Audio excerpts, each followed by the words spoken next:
मनसवन्दित सुन्दरि माधवि चन्द्र सहोदरी हेममये मुनिगणवन्दित मोक्षप्रदायनि मञ्जुलभाषिणि वेदनुते पङ्कजवासिनि देवसुपूजित सद्गुणवर्षिणि शान्तियुते जय जय हे मधुसूदन कामिनि आदिलक्ष्मि परिपालय माम्।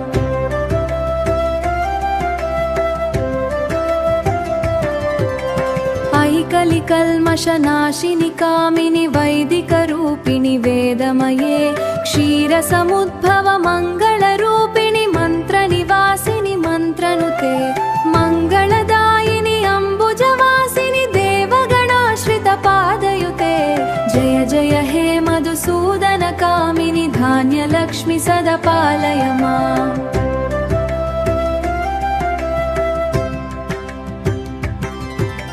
जय वरवर्षिणि वैष्णवि भार्गवि मन्त्रस्वरूपिणि मन्त्रमये सुरगणपूजित शीघ्रफलप्रद ज्ञानविकासिनि शास्त्रनुते भवभणपूजित शीघ्रफलप्रद ज्ञानविकासिनि शास्त्रनुते भवभयहारिणि पापविमोचनि साधुजनाश्रितपादयुते जय जय हे मधुसूदन कामिनि धैर्यलक्ष्मि परिपालय माम्।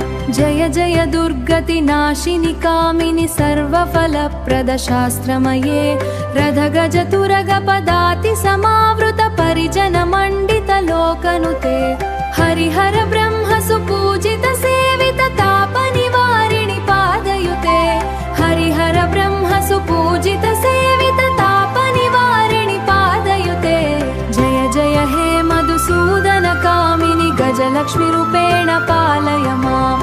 जय जय हे मधुसूदन कामिनि आदिलक्ष्मि परिपालय माम्। जय जय हे मधुसूदन कामिनि धान्यलक्ष्मि सदा पालय माम्। जय जय हे मधुसूदन कामिनि धैर्यलक्ष्मि परिपालय माम्। जय जय हे मधुसूदन कामिनि गजलक्ष्मि रूपेण पालय माम्। आदिलक्ष्मि परिपालय माम्। आदिलक्ष्मि परिपालय माम्। ॐ शान्ति शान्ति शान्ति।